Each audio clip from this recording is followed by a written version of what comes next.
Hey, this is Pete the Planner, USA Today money columnist and host of the Ask Pete the Planner podcast. When I'm not fixing the weirdest financial situations you've ever heard of, I'm stacking Benjamins.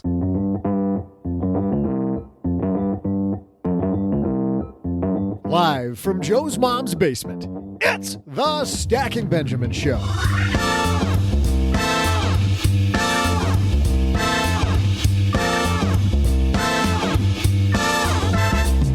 I'm Joe's mom's neighbor, Doug, and, well, we've hung lights up the stairway, and by the unusually good smells, you know the timer on Joe's mom's pumpkin pie is about to ding. So now if someone could just throw on a little Michael Bublé music, this place could be right out of a Hallmark movie. But to make sure we get everything just perfect, today we welcome to the basement celebrity party planner David Tutera. Yes, that David Tutera. Plus, during our headlines, one firm has a new study out talking about New Year's resolutions. Getting yours in order? Here to discuss the hot-off-the-press results, we welcome Fidelity's Vice President of Retirement and Small Business, Maura Cassidy. Of course, because we want to impress David Tutera with what great hosts we are, we'll also throw out the Haven Lifeline and still save time for some of my remarkably good trivia. And now, two guys who can only handle one party a month these days, Joe and G.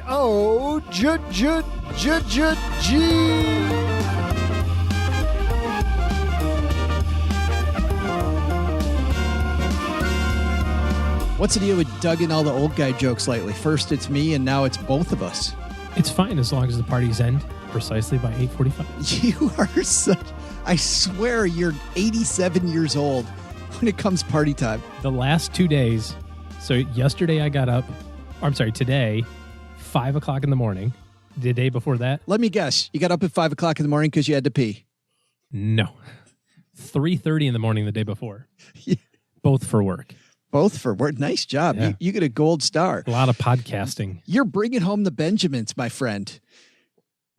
Something. I don't know what's happening, but... Which is fantastic because David Tutera is here today. For people that don't know who he is the best-known party planner in the world, I would say. His guest list ranges from everyone from Jennifer Lopez to the White House to the Queen and the royal family. And now us. To Little Kim and now the basement. He's going to help us decorate the basement.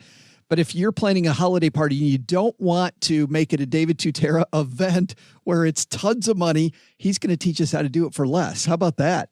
I like it.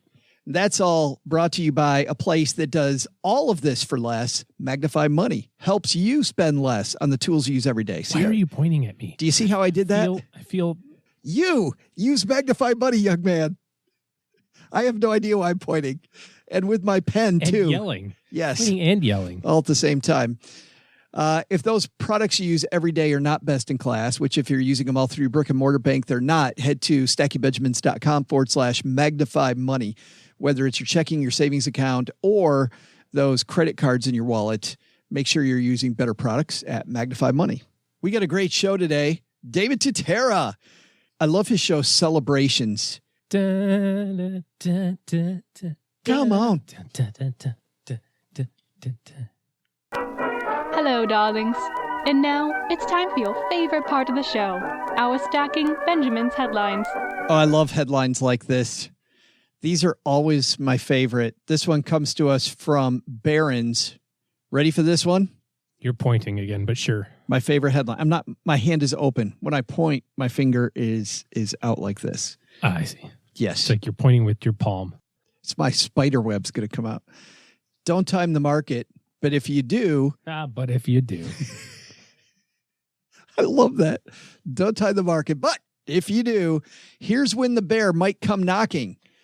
Yet another piece, OG, telling us when the bear market's going to come. Isn't it good that somebody knows? So nice that they share it with everybody in advance, too. Well, thanks to Andrea Rickier, who wrote this from MarketWatch. Andrea writes, how should investors think about the possible end of the decade-long bull market? We could probably answer that. How do you think investors should think about the possible end of the decade-long market, OG? It's another brick in the wall. I don't know. that it's going to happen. that the end of the decade will appear. Yes. I hate shortly. This will end, and someday we will all die. Spoiler. Hate to say it. That turned in a hurry. It did. Got very morbid. With the U.S. economic expansion now in a record 11th year, it's a fair question. I don't know that it is a fair question. It's an obvious question. A new analysis from BCA Research, she writes, is somewhat reassuring. Stocks can still defy elevated multiples, the Montreal-based firm notes, but there's one big caveat. Any lurch upward for stocks might be the last gasp before a significant downturn. It might be the last gasp. Or, you know what else, OG? Nothing. It might not be the last gasp. It might be. It might be, though, so. I think it might be. While U.S. stocks are expensive, the piece says, over the past few decades... False. Over the past few decades, there have only been 2 periods in which price-earnings ratios were this high. It doesn't mean conditions are too frothy. So what she says is U.S. stocks are expensive, but it doesn't mean they're expensive. It doesn't matter. But it does matter. I love this piece. BCA Research suggests other assets are just as pricey, and their analysis of global speculation is measured. Margin debt, or the funds investors borrow in order to make trades, is at its lowest share of U.S. market capitalization since June 2005. Quote, these are hardly signs of irrational exuberance, the firm notes. Still, BCA says bear markets and recessions travel together. Of course they do, but we're not in a bear market. Or a recession. For a bear market, a 20% decline in stock prices to take place, which happened less than a year ago, there must be a, quote, significant long-lasting decline in earnings. And that likely means a recession, which BCA believes will happen, quote, in the next 24 months or so. But didn't happen the last time it went down 20%? We have a long list of market prognosticators. That's easy, huh? Yeah. Yes, exactly. Yes, market prognosticators who have said for the past, what? Bonus points if you can spell it. Pass. Prognosticator. P-E-O-P-L-E. People. Market prognosticators. P-E-O-P-L-E. But there's been a long line of people. This show's been on for just over 8 years. We've been doing people calling the end of the market for 8 years. And eventually it will be right. Except it won't be, because it'll be the end of that whatever period. I was just thinking the other day, we're getting close to Christmas time, and I was thinking about last year at this time, how just almost day after day, it felt like we were getting our face kicked in. The whole like Santa Claus rally didn't happen. It went from September, high water mark, everybody's happy, to Christmas Eve, down 19.9%. Intraday down 20, by the way, so let's call it a bear market just for that day. And then how many of us were thinking on Christmas morning, I have 20% less money today than I did 3 months ago. I'm going big. I'm going all in. Now would be the time. First thing tomorrow, I should see about getting a loan from the bank. I should get me one of them margin loans. That'll pay off. Nobody thought that. And it's such is the story, I guess, of trying to do market timing. And I might also add that none of this actually matters. If your financial planning goals are something that's happening in the next 24 months, the money shouldn't be in the market anyway. If it's happening in the next 36 months, shouldn't be in the market anyway. So you shouldn't have to worry about that. If your financial planning goals are 30 years from now, like many of us have retirement or college education goals that are 10, 20, 30, 40 years away. And I would also submit to you that if you're not 90 already, you probably have a retirement goal that is in your 90s. So therefore, you have a 40 or 50. Some of us at the table are in the high 30s of years left. Easy. Of retirement goals to get to 90. But it's still a super, super, super long time. So who gives a flying hello over, what happens over the next 24 months or if it doesn't? It's so frustrating. If you put your money in the place where it needs to be, where it should be, based on your goals, beginning with the end in mind, you don't have to worry about this. It doesn't matter. Recession thing. Let it come, by the way. P.S. Bring it.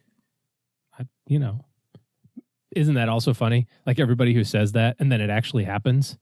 You're like, Yeah, during the bear market, I'm been totally like back the truck up. I'm going big. Like, well, it happened 11 months ago. What'd you do then? Well, not that time, but the next one, I'm definitely going all in. My clients back in the day, my clients who told me they were the least risk adverse were always the most risk adverse. We're always the one who would call me on day 2 of a downturn and go, okay. Have you seen what's happening? It's down 2% since yesterday. We gotta do something. Yes, yeah, I did it. We do have to do something. We built a solid financial plan 6 months ago, and we're not going to change it. Based on an investment policy statement that meets your goals. Because somebody tweeted. Did you tweet? Because I smell something. Exactly. And in our second headline, as we head into the roaring 20s, Fidelity Investments is a new study focusing on what you're hoping to achieve. And here to talk about it on Dad's Shortwave Radio, it's our new friend, Maura Cassidy. Maura, how are you? I'm great. How are you? Well, I'm fantastic. You guys are really ahead of the curve looking at 2020 already. I didn't expect us to talk about this, for maybe 3 or 4 weeks. Oh, yeah. We like to get ahead of every curve. Well, let's dive in. Tell me about the financial resolution study. What were you hoping to achieve? What were you hoping to find? Well, we like to use it to find out what's on the minds of our investors and customers and just Americans in general.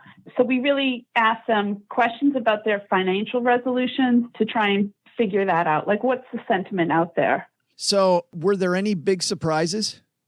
Well, I'll say one of the things that was not surprising first. So the top 3 financial resolutions have been pretty consistent over the years, and that's save more, pay down debt, and spend less. So those all sound like great resolutions, and they've consistently been in the top 3 since we've started running this survey. We've changed the protocols about the survey, but basically those are still the 3 that are on the top. And what are the percentages for those, Maura? How many people wish they'd save more? Sure. So 53% of the respondents said that they wanted to save more. Awesome. 51% said they wanted to pay down debt, and 35% said they wanted to spend less. It's funny because the converse of that, I love that 35% of people want to spend less money, but that means 65% of people are like, no, I'm okay with spending the same or more. Like, good for me. Right.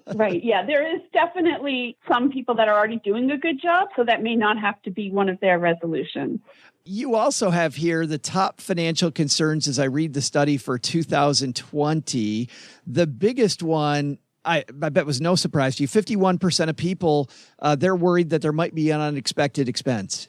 Right. And that also is a great indicator of saving more because they think that they may have an unexpected expense. They need to save more and build up those emergency funds.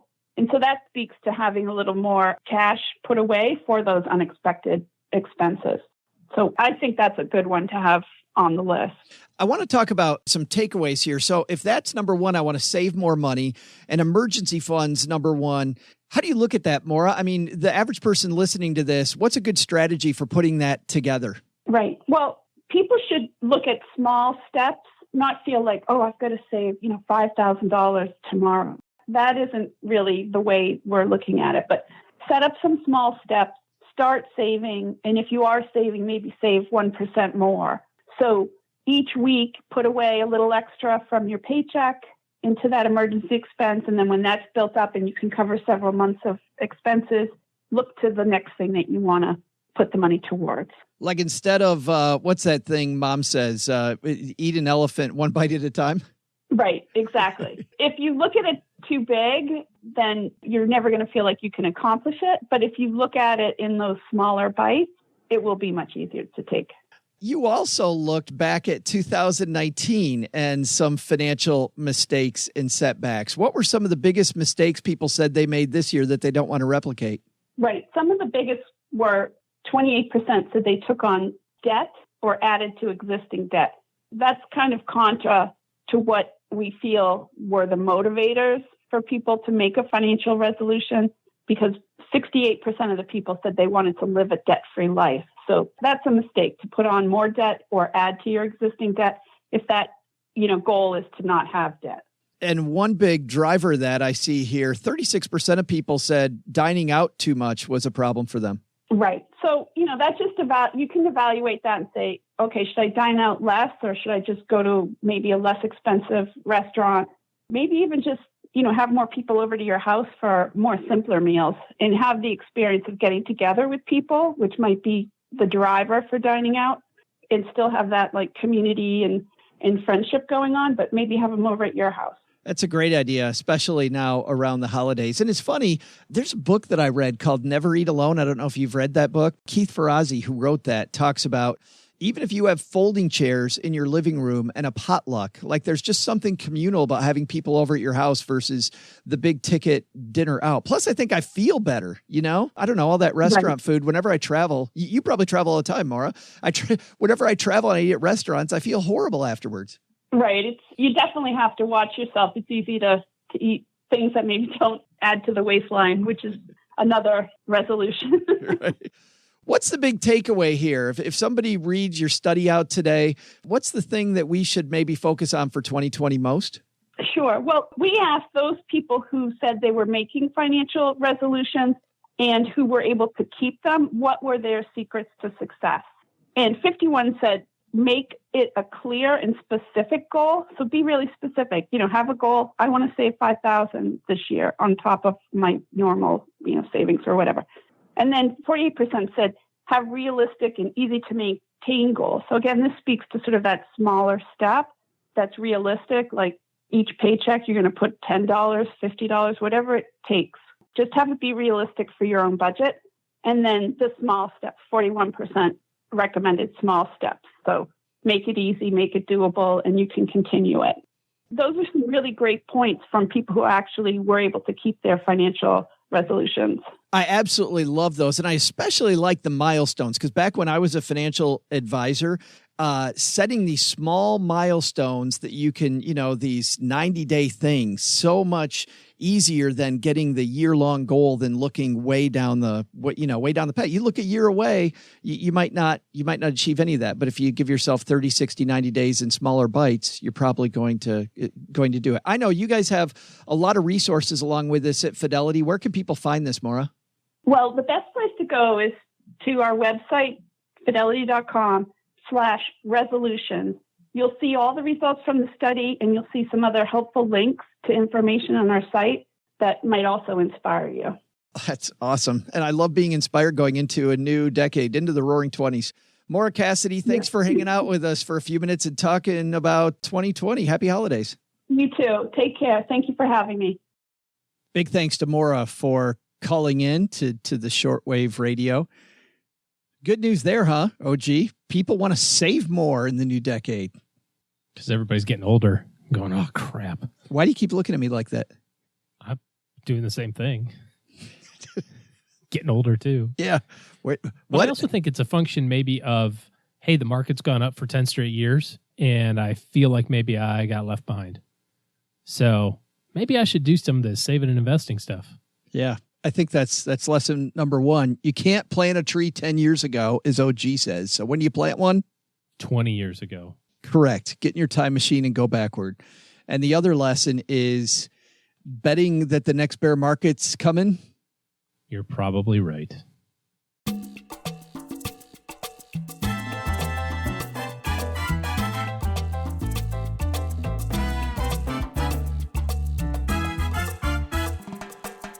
There is no wedding planner better known on earth than David Tutera. He has done some of the most glamorous weddings of all time. Of course, he's also done many of the greatest celebrations of all time. You'll know David from shows like My Fair Wedding and Celebrations with David Tutera. The guy's been all over the media. You've seen him everywhere. He has done parties for people like Elton John, as I mentioned before. EJ. That's what I call him. He's done parties at not only the White House, but for British and other nations' royalty. He has Little Kim, Jennifer Lopez, you name it. David Tutera has probably done a party for them. But you know what? Today, he's decorating the basement. I'm sure this is his favorite task of all. Let's say hello to the man who's going to help us do more with less, David Tutera.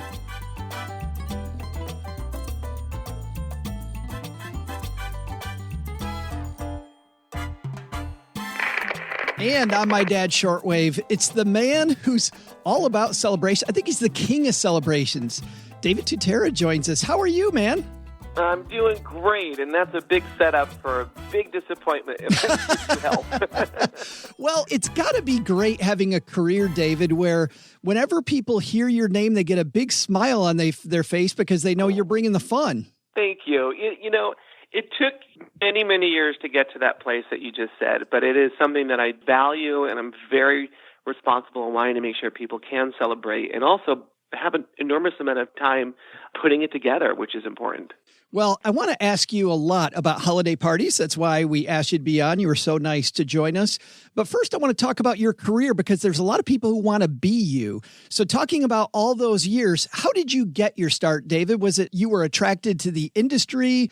You just like being around parties? How did it begin? Actually, neither of the two. It was an accident. I was given an opportunity to do a kid's bar mitzvah. And it was only because I had opened up a little balloon shop outside of New York City. And when the woman had come into my store, she said, "Can you decorate my kid's bar mitzvah like your window display?" And I thought, I don't understand what you're talking about. I didn't know what a bar mitzvah was, and I didn't know people spent money on parties, but I said yes because it intrigued me. Also because being 19, what do you know about running a business? I took that responsibility, I took that job, and I created a really cool party. And that was my entry into the world of celebrations. And it just continued to grow and, over a slow period of time. But it grew into an industry for me and a business for me that became quite successful. Well, that's so exciting. But did you have to take any classes? I mean, I would imagine going from a balloon shop to owning all the different things that you do now would be quite a change over the years. Yeah, I wish that I had had an opportunity to be schooled and taken classes and been trained. My experience, my education was literally the mistakes that I made over a course of 10 years, the first 10 years of my business. And, it's one of the reasons why I'm so dedicated now, after 30 plus years of being in the industry, that I try to teach people the things that I did not know when I had gotten into the industry or into this career. And it's a really challenging business. I mean, we're always on a fast pace. We're always up against a ticking clock. We have budgets that we have to work really close on. Many people that are in the business don't necessarily have a creative approach to it and are more organized versus creative. I happen to be grateful that I can do both of those equations, both sides of planning and designing. But boy, I got to tell you, I would have welcomed anyone that would have sat down with me when I was 19, at least 19 to 30, where they could have told me how to do a better job and what I could be doing differently. I'm going to ask you more about that later because I know you have the David Tutera experience coming up where you're teaching people to do that. But we asked you here today specifically to kick off Holiday Party Week for us. And when I think holiday parties, I would think that David Tutera would throw like a Gadsby-style party or at least one on the magnitude of that. Do you guys do holiday parties at your house? Well, I'm going to disappoint everybody right now because I throw parties every day almost for a living conceptually, and then for my clients, literally. We keep it really low-key. I will tell you the one thing that we do for holidays is when I say low-key, my low-key may be quite differently than what other people expect, so I'll maybe explain it a little bit more in detail. We decorate the house out of control. So we have, I think last year, we had 16 Christmas trees in the house. Holy moly. I know. The fireplaces are all themed out. The rooms really create an environment that people want to be part of. So when we have a holiday get-together, Christmas get-together, we're doing these smaller gatherings, like cocktail parties for some of our friends. Then children come over on a Sunday for more of a family gathering with friends that have children. And we keep it very fast-paced because what I mean by that is the holidays, people have no time. And, we'll do a dessert party for an afternoon for 2 hours, or we'll do a dinner party for a 2-hour night with our friends who are adults. But it's the environment, the candles, the trees, the centerpieces on the dining table.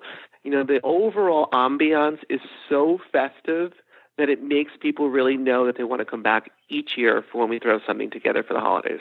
Well, if you don't mind, David, let's dive into, let's say, a frugal party. We want it to be fantastic, but we don't want it to break the bank this holiday season. So if we could walk through that step by step, I guess if we start big picture, in which areas should we splurge and where should we cut back? Well, walk yourself through it like you're arriving to someone's home. So you want to have something on the front door to greet people. And that could be a wreath, which is traditional, or it could be an ornament or a series of decor that maybe the kids made. And that's just the arrival into the house. That could be something that a project is done by the family. It could be leftover random ornaments or decorations that don't make sense that you can turn it into one item. When you walk into the person's home, I think it's really nice to have scented candles or scented potpourri that's burning over the stove so the house smells like Christmas. That doesn't cost anything. That's just experiencing one of the five senses when you walk into someone's home. And then choose on where you want your party to be, meaning, do you want it to be in your dining room and you're going to sit and have dinner? Or do you want it to be in your family room and you want to do a cocktail party? Or do you want to have a dessert party and have it be in the kitchen? You know, if you spread it out too much, then you have to spend too much money to make every area feel special. If you want a concentrated area, which could be just lots of candy in glass jars or ornaments stacked in, wonderful containers, some faux candles and some faux flowers, which are less expensive than real. There's ways to make moments special without having to indulge in spending so much money. Also, come up with a very solid color scheme. I think monochromatic, to me, like if it's all gold or all silver or all red, is also more bang for your buck without having to buy too much of multiple things. I love that. Then you're not trying to be everything to everybody either. You're looking just for gold. Anything that's gold fits. Yeah, exactly. That's exactly right. Now, let's step back even from the party. The invitation to the party, is there anything that we do there, or is that an area where we can really cut back? Well, I'm super traditional when it comes to inviting someone to someone's party. I'm not a big email invite person. I like to do something very simple. There's plenty of online sites that are very inexpensive to do one single panel card that says, join me for the holidays or cheers to the New Year's or let's be sweet for Santa. I mean, there's so many things that you can do for a very inexpensive cost. Often the postage can cost more than a single panel card, right. But send it out. It's a great way to show people that you really care when they open up the mail and they get an invitation, which seems archaic, but it's really a kind way to invite people. I think it's more of a statement today than it even was 10 years ago, David. I mean, 10 years ago. Yeah, I got a letter 10 years ago. I got 50 letters. Today I get a letter. Oh my God, I got a letter. Exactly. It's a big deal when you get it. You feel like you feel special. Is there anything else about the atmosphere? We talked about decor. What do you think about music playing or atmosphere in general? Is there something that I'm creating beyond just the decorations?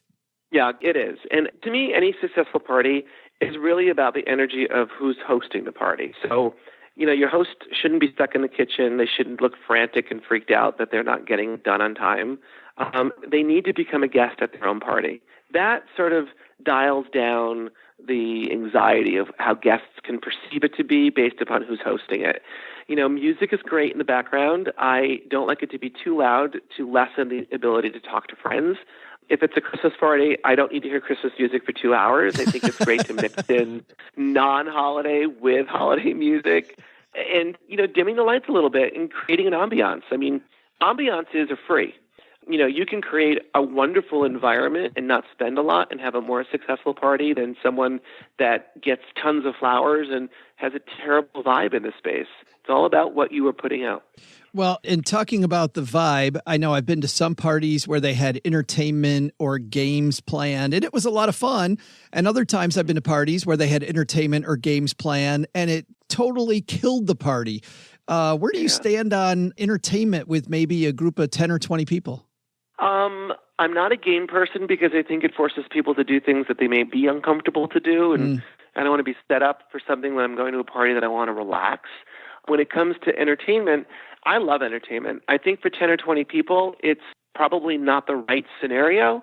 Above 20 guests is when entertainment makes more sense to me because then you feel like you can enjoy the environment of people and still be connected to the entertainment without having to stop the party when you've got 10 or 20 people, it stops the party. I would think, and I want to transition from our frugal party to some of these huge weddings and huge events you've done, these huge celebrations you put on, like we've seen in your TV shows.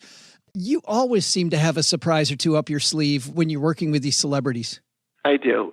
To me, it's important to make sure that you're not laying out all your cards. I mean, it is like playing poker. I mean, you don't know what the card's going to turn over. And to me, when guests arrive to any party I'm putting together for anyone, celebrity or non, I want them to feel like they're not aware of what's going to happen next. They leave going, oh my gosh, what did David do? He created this experience, then he switched it up, and then he changed it again. And you can do that with entertainment. You visually can do it with decor. But with entertainment, it changes every element of the energy and the vibe that people are experiencing. I love it. What about parting? Do you send people home with a little gift, a little thank you, or is the party itself a thank you? You answered your own question. I think it's wonderful when someone gives something not necessary, and sometimes the gifts that are given as a favor for a departure are sometimes just done because it's on the checklist to do. You can save energy and money by just giving them a great party without having to give them something to remember the party by. Yeah, I love that. And circling back for a second, because I forgot to talk about actual food. Are there foods that are a no-no at a Christmas or a holiday party, David? No, I wouldn't. I would think more about what your options are than as opposed to what not to have. Okay. Be aware of your guests. Be aware of the style that you may know your friends and family for eating. Don't try to be a foodie in the kitchen if you're planning on doing it yourself, because it takes away too much of the time from your guests. I just think you want to keep it very safe, which is a word that most people don't like to hear me use. But food should always be safe when you're having a party. It's not the place to think outside the four walls. If you want something unique, don't go to a restaurant. I also want to circle back to one other thing, which is the idea you talked about with your own parties, that it doesn't have to be this huge things, that sometimes less is more. I really like the idea of a shorter party versus a long one. Yes. I always have said you always want your guests to leave wanting more. I'm sure you've been to a party. I know I've been to too many that you're going, oh my God, when can I leave? When's the right time to exit the house? It's always wonderful when it kind of wraps up on its own, but if it's magically done, it's being wrapped up because the party host is aware that, okay, let's move this on. So when I send out that invitation again in a year, they're going to want to come back, as opposed to why isn't this never ended? Yeah, it's almost like binging Netflix, or binging one of your shows, right? Yes. They get done with one, they want to watch the next one. Exactly. Yeah. Exactly. I want to ask you about the experience, because I know that you are very passionate about helping people get some of the education that you didn't have. Is the experience for this year, is it still open? Can people get in? It is. We only have a few slots open. I'm real excited about this year, as I've been the past 4 years. It's March 29th, 30th, and 31st in Orlando, Florida at the Four Seasons. And we do have a couple spots open. It is for people that are in the business for 30 years or more, or people entering it for the first time in their life or second or third career, and want to learn so much from myself and the other 12 educators that I've personally selected, and 3 nights of incredible events that I've designed and produced that they can be guests at. Like I said, I wished I had this experience to be part of, and now I know I can give it to people that want to expand their careers and their knowledge and their creativity. And it's pretty remarkable how it has literally changed people's perspective of their personal life as well as the focus on their professional life. That's what, when I was reading the reviews, prepping for our time together today, just the reviews of the experience the last 3 years, when people use terms like mind-blowing and surround sound, it's amazing how transformative it seems like this has been the first 3 years. You have to be very pleased with that. I am. I'm very, very proud of it, because it was a tiny idea. I thought, gosh, what could I wish to have done differently for my career? And here I am now, giving the opportunity for people to learn from my mistakes, from my failures, from my successes, and how we all can share it together. Because I think there's so many industries that all have a bragging mechanism where people love to talk about how amazing they are and how successful they became. But there's an uphill battle for everyone. And if we don't know what that journey has been for people, how are other people going to take a journey to become successful? And success is very different for different people. I mean, everyone has a different answer when it comes to what is success. Yeah, we all need coaches and a roadmap. Exactly. Yeah. A lot of people listening, I'd say most of the people listening to you and I right now are not in your business. And for them, I want to talk about you and your bridal line. What's up with the bridal line? I can't, when I thought you've done everything, you decide, you know what? I'm going to have a bridal line now because I've got 4 minutes left between all my other stuff. I got to fill it. Oh my gosh. I'm excited about it because, my hands are on this. My mind in my 30 years of being in the wedding business, I wanted to develop and create a line that is custom designed by myself. And it's romantic, it's elegant, it's unique. It's, to me, an unexpected representation of bridal fashion. And I always want to do something that is different for the consumer. I know, it's like, how much more can I possibly decide to take on? But I take things on that make a difference. I take things on that I feel there's a missing gap for a consumer. And I always want to make sure that whatever I'm creating, designing, or developing can be seen as a legacy to, the David Tutera brand, and also the ability for people to think outside the box of expected. And the dresses are unexpected, and like I said, they're elegant and glamorous. And that's, to me, what women deserve to have when they walk down the aisle on their wedding day. By the way, if you're walking your dog or you're on your commute, we'll have the links for everything David and I talked about today on our show notes page at stackingbenjamins.com. But if you're at your computer, you can just head to davidtutera.com. David, thanks a ton for helping us make this holiday season better. I appreciate it. Oh, you're very welcome. Enjoy every moment of it with family and friends, and thank you for having me part of your show.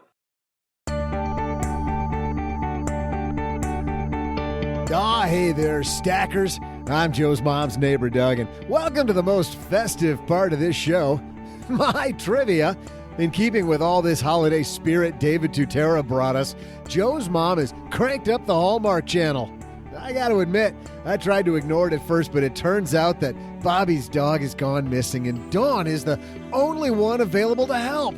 But when her evil sister, who's in love with Bobby, finds out, she lies to Dawn's future mother-in-law's best friend about where the girl's really at. It's awful. It's heartbreaking. Worse yet, after 5 of these movies, I've realized that Dawn in this movie is Jackie in the last one I just watched, which brings us to this trivia question.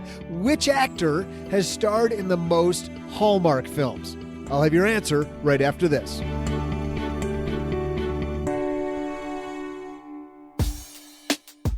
Let's be serious for a minute, folks. What are the odds you're going to win that lottery and millions of dollars? You know the truth, but time and again, you lay your hard-earned money out for a ticket. Why put yourself through that?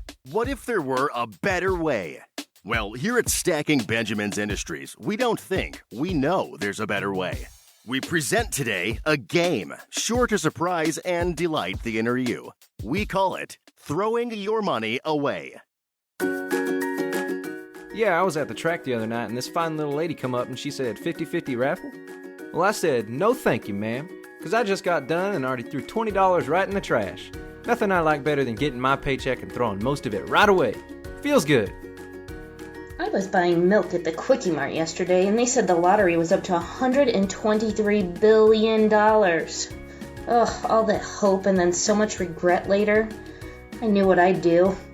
Well, I just stepped outside and threw $50 into the trash. It felt amazing.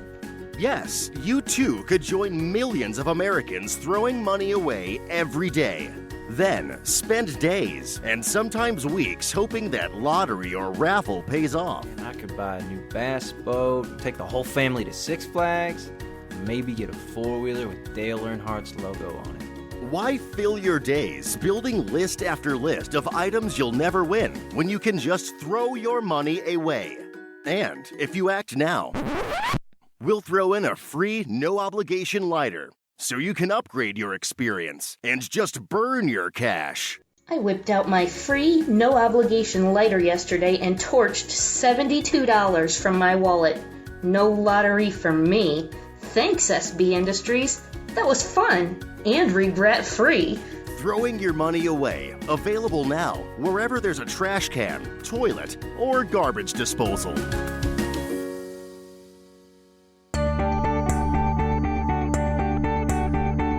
Welcome back, rom-com addicts. I'm Joe's mom's neighbor, Doug, and heck, I'm one of you. And, this is the best part of the show that it needs no lights or tinsel. It just needs my trivia.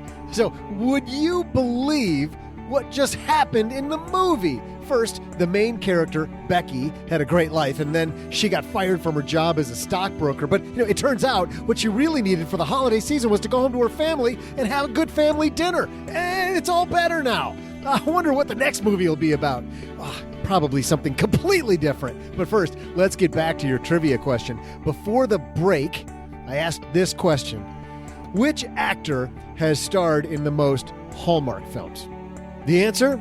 Well, if you guessed Candice Bure, you may know her as the Full House daughter, DJ Tanner. Anyway, it's that woman. You'd be correct. Candice has starred in a whopping 18 Lifetime movies to date. But check back next month, and that number's probably going to reach a little higher. See ya.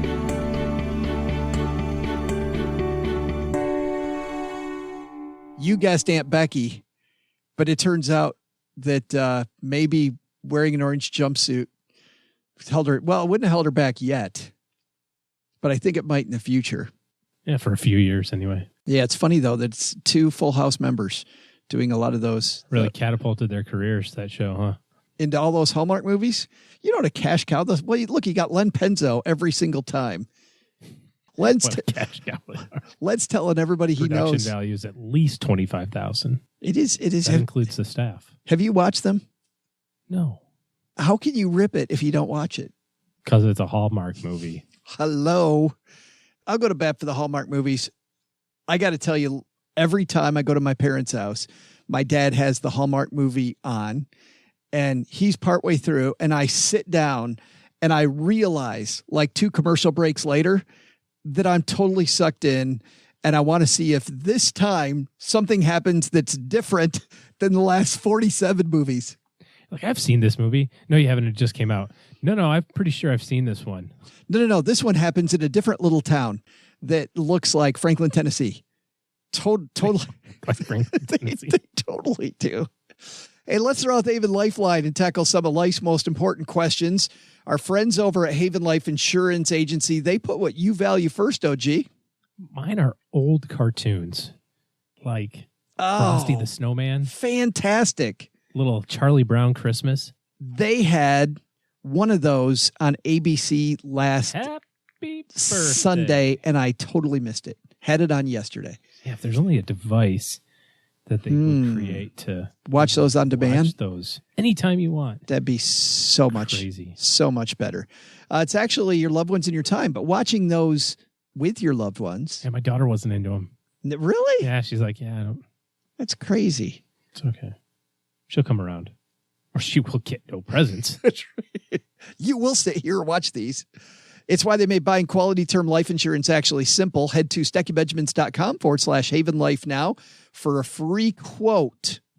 And today we're throwing out the lifeline to Chris. Say hi, Chris. Hey, Doug. Chris in New Jersey here. I've got a question for the crew, and you might want to grab the soapbox for OG because it's about bonds. Anyway, I'm trying to keep the end in mind and focus on my glide path.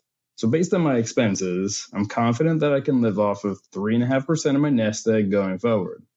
Now, I know personal finance is personal, but that number ties in nicely with a fairly conservative 3.5% withdrawal rate. Right now, even in this low interest rate environment, I could buy state municipal bonds that have a federally tax-free yield to maturity of 5.5%. The other California bonds, but no matter how poorly a state is run, I believe the federal government essentially guarantees that a state will not become insolvent. If California does somehow go bankrupt, the federal government steps in and backs up the state loans, right? So if I can get 5.5% tax-free return on, quote, risky, high-yield state bonds, and a 3.5% withdrawal is enough to cover my expenses going forward, shouldn't that 2% spread be enough to cover inflation and prevent me from ever dipping into my principal? What am I missing here? Thanks for the question, Chris. Let's help him along his glide path, OG. He needs 3.5%. He can get it with municipal bonds, which are people that don't know what those are.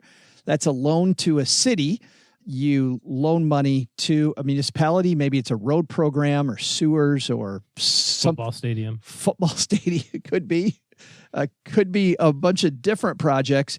And often those are tax-free on either a state level or a state and federal level. Mm-hmm. But he's not looking at them for the tax break. He's looking at these because they're low risk.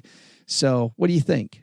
Well, I think he's looking at it as from the perspective of it's almost guaranteed 5.5% because it's guaranteed by the feds. So why not just take it? And this is a really seductive trap, I think, to get into because it does sound, when you draw it up on paper, like the easiest solution ever. Like, why would I not take? I need 3.5% out. I'm going to assume inflation's 2%. So as long as I put my 2% back in, then I've got my 5.5%. It's zero cost. It's completely tax-free, and I'm never not going to get it, except for when you do not get it. And what I mean by that isn't around the default rate, which may be an issue, but I would agree that if it's a insured one from the feds, you probably don't have to worry about it. What I would more worry about is what happens if interest rates are lower than they are in the future? Or what if inflation is higher than it is in the future? The reason you have equities in your portfolio for a long period of time, and I say, of course, into and throughout retirement for the vast majority of your assets, is because of periods of time like we're in right now. If you would have invested your portfolio in a basket of stocks at the beginning of this year, despite the fact that it was down 20% in the fourth quarter of last year, you're up 20% for the year, give or take. Now, that's way above average. We would hope to get 7 or 8 or maybe 9 over a long period of time. But this year, you got 20-ish. So if you're up 20, that gives you a lot of leeway for when you have a down year, or if inflation is skyrocketing, or if your expenses go out of control. There's a lot of different outcomes that can happen here. He sounds like a pretty young fella, so probably one of the things that that I would want to have a conversation around is, how solid is that 3.5% number? If that 3.5% number is, yeah, I'm great because I'm single, I don't have any kids, I'm 27, and I can live on $1,500 a month.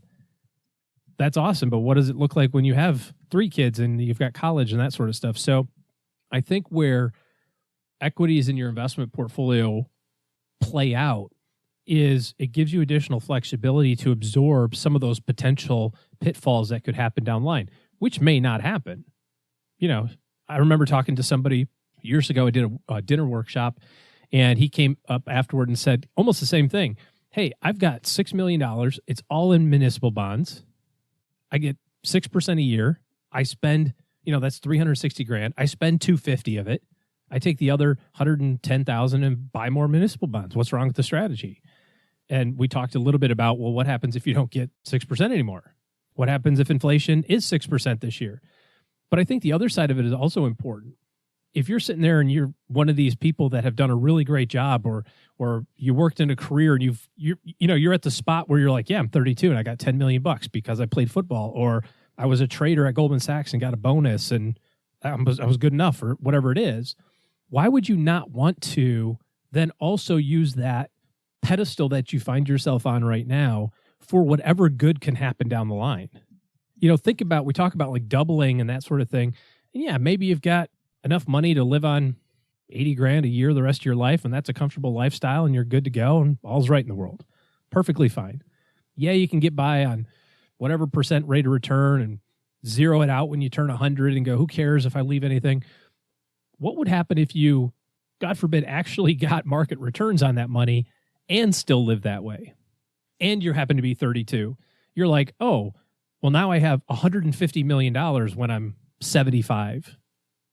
Maybe that's something that could be worth exploring as well, where you can build a children's hospital or something. So there's a lot of other things that come out of being fully invested versus just the simplicity of, I'm good with my lifestyle as it sits right now. And that would be my biggest concern with kind of going that fixed income route, whether it's muni bonds or any kind of fixed income. You and I have had this discussion over time, which is you reach a certain point in your portfolio and your goals can change from you and making sure you're going to be okay to, is my family going to be okay? And is my community going to be okay? Can I impact my community, impact my family to your point, I love these ideas of keeping growth in your portfolio for that reason. But if he's just worried about him, your main point is just diversification. I mean, diversification and thinking long and hard about inflation are your main 2 points. Yeah, you're not thinking big enough. That's, I think, the biggest point here is that you're good with, like you said, your center. You're like, I got $1 million. I can live on $40,000 a year for the rest of my life. Or in this case, $35,000. I'm happy with that. I could never want any more. Awesome. And I'm not saying that you should change that. I'm not saying that you should aspire to spend $150,000 a year. I'm just saying, what else could you do? You know, the Vanderbilts have billions of dollars, not because the first Vanderbilt went, yeah, I'm good at the 3.5% distribution rate. Like, I'm good. It's because they went, well, what else can we do? In that case, I think was a little bit more specifically around their family. It could be, though, a truly exciting time. I think it's one of the more fun planning conversations to have. If you've ever driven down the road and looked at the billboard that says Mega Millions, 285 million, and you go, boy, if I won 285 million, well, I know the feds are going to take their fair share, and then there's a cash option. I'm probably only left with like 100 million only. But then, you know, you kind of start spending it in your mind, like, oh, I could go on, I could take my family and do this thing, or I could benefit this organization that I care about, or I could make sure my nieces and nephews never had to pay for college for 100 generations or whatever. Like, that's the level of thinking that you need to be thinking of if you're in the position of, hey, I'm young, I've got a boatload of money, I've made really good decisions. Just start thinking bigger. Think 50 times that, whatever it is, and see where it goes. A thought process that makes me excited about this is watching a Netflix special. Have you seen Inside Bill's Brain about Bill Gates? Yes. I'm like 2/3 of the way through I think there's 2 episodes or 2. Yeah. Anyway, It's not I'm long. at the part where he's like shaking up the jar of crap. It's incredible. That part was a little rough to do during lunch, but I would say don't watch this and have lunch same time. That was about to happen when he's like, this is poop. And that was pretty nasty. And then he like started drinking it. That was also kind of nasty. But it's incredible the work that he's doing and the thought around, I'm okay. Now I'm going to make sure everybody else is okay. Yeah, and clearly, to be clear, he didn't drink actual feces. No. He drank the byproduct of their water purification. Because what they were working on was how can we get toilets into these areas of Africa, as an example, where it's huge very sanitary problems. Yeah, very difficult to get the infrastructure in place. Yeah. Super exciting. And it doesn't have to be that far. I know working with just local charitable organizations, I had a very difficult time at first because I didn't really feel like any of them connected with me. I had to go get my hands dirty first. And once I did, and I got involved first with the Arthritis Foundation and then with building walking trails in Texarkana. And now we're back here and Cheryl and I are looking for our thing here. It's exciting to just be part of a community. And by the way, it doesn't even have to be about the money then, but the money can help them get where they need to go as well. Sometimes we look at that stuff and we think like, oh, that's too foo-foo, or I don't want to leave anything for my kids. Those sons of guns, you know, they're lucky to be standing still or whatever, you know. And I get all that, but I don't know. I think that if you allow yourself to kind of think a little bit bigger, and it doesn't even have to be like donating money. It doesn't have to be any of that sort of stuff. I'm just saying like, what else is there? Yes. What other impact could you have? Yeah. I made that way more specific. Yeah, I know. Yeah. But I'm thinking about like flying, for example. It's a hobby that I've picked up, and at a certain point, after you have a certain number of hours, then you can do like angel flights. To me, that sounds really super awesome. Selfishly, I get to fly a whole bunch more. But then, you know, you're taking kids that need care to specialists or people that need, you know, whatever to help them, and you know that helps people out too. That doesn't cost really hardly anything. It's not about a money investment. But it's something that I could kind of merge 2 things that I think are important. Love this question, Chris. Thanks for bringing that up. That's not a discussion we get to have a lot. Soapbox thing. No, it's super exciting is what it is. Yeah. Nice. Good stuff. If you have a question for OG and I, head to stackingbenjamins.com/voicemail. All you got to do is press the record button. As long as your device has a recorder, you can very easily leave a question like Chris did. And not only will we also throw out to Chris, because he asked an awesome question, a Greatest Money Show on Earth t-shirt, but also every week in the basement, Gertrude, Mom's friend Gertrude, has a contest. And Mom sends out, well, now everybody's seen what they said. Have you seen Mom's cookies? We have to smell them every day, and we don't get them. We don't get any of the cookies, but you might. So not a reason to leave a message, but if you do, yeah, it's a total reason to leave a message. A T-shirt, maybe some of those just awesome cookies. All right, that's going to do it for today. Let's roll. Thanks to everybody who's hung out with us today. I'm going to let Doug do most of the thank yous. And OG and his team are taking clients. So if you're looking for better financial planning help in your corner in 2020, maybe OG's a fit, maybe he's not. But here's how you find out. Head to stackingbenjamins.com/OG. Get on the waiting list. And in 2020, you'll be one of the first people that they'll talk to about how they might be able to help your situation get better. All right. That's going to do it for today. Doug, take it from here, man. What should we have learned? So, what should we have learned today? First, planning a party doesn't have to be difficult or expensive. Follow David's tips and you too can be a master party planner without breaking the budget. And have some fun while you're doing it. But the big lesson? Don't mess with Joe's mom when it comes to her Hallmark movies. Sure, the plots may all be the same, but don't point that out unless you're ready to be banned from the basement party for being a downer. Her words, not mine. We all know I could never be a downer.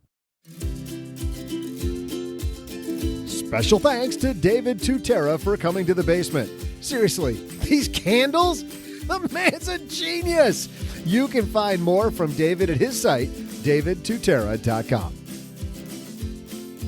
This show was created by Joe Salsihai, produced by Richie Rutter-Reese, and engineered by the amazing Steve Stewart.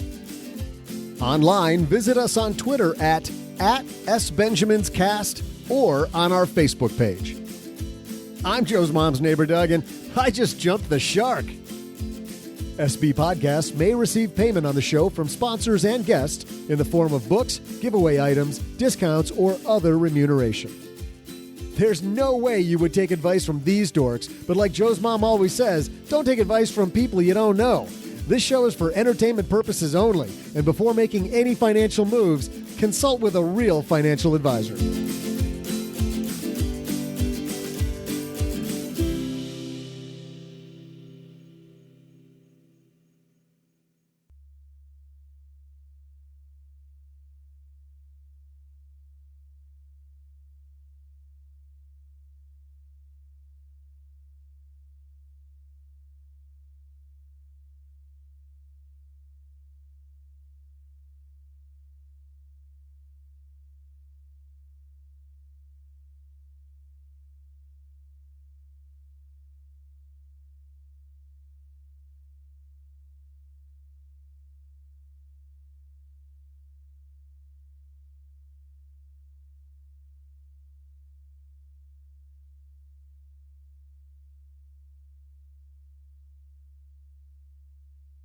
Man, is it great movie season. Well, while you're out watching Frozen 2, which, by the way, I'm going to go see tomorrow. I was going to ruin it for you. I'm going to go see it tomorrow. Oh, okay. Yeah. But while you were seeing Frozen 2, we went to see Ford versus Ferrari. But Cheryl wasn't feeling well, and it's almost a 3-hour movie. So that looks like a cool movie. That is the one I really want to see. But in the interest of it's not all about me, went and saw another movie, which also looked fantastic. To you and I both, is a movie starring a lot of people who we'll talk about soon. This is called Knives Out. Harlan started out with a Rusty Smith Corona and built himself into one of the best-selling mystery writers of all time. 30 languages, over 80 million copies sold. You guys fans? I mean, I don't do much fiction reading myself. Big fan. I'm a big fan. Who is that guy? Mr. Blanc is a private investigator of great renown. I read a tweet about a New Yorker article about you. You're famous. The night of his demise, the family had gathered to celebrate your father's 85th birthday. And your son, Ransom, did he attend as well? Yes, but he left early. I think Linda was upset. Walt would get a little Irish courage in him. He'd get into it with Harlan. What? Richard said what?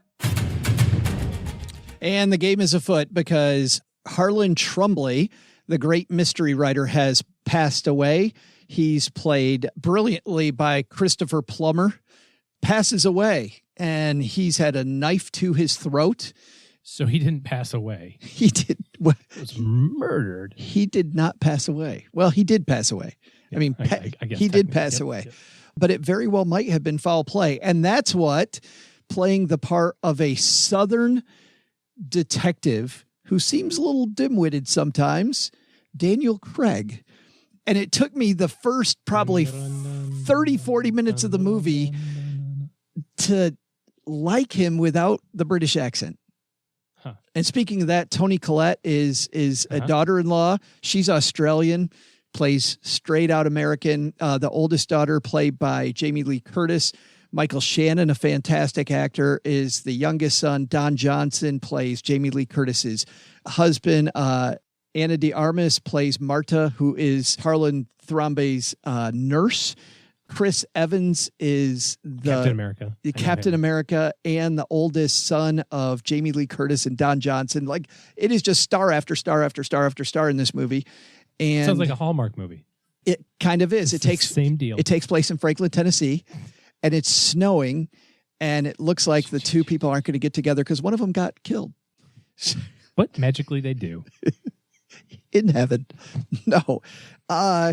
This movie is funny because, like any good suspense mystery novel movie, whodunit movie, who did it is right in front of you. The difference with this movie is you find out a lot of information early on, and then you feel like you're looking behind the scenes the entire time, and you're holding your breath because you think that the truth is going to get discovered. And for a lot of reasons that I won't talk about here, you don't want the truth to get discovered.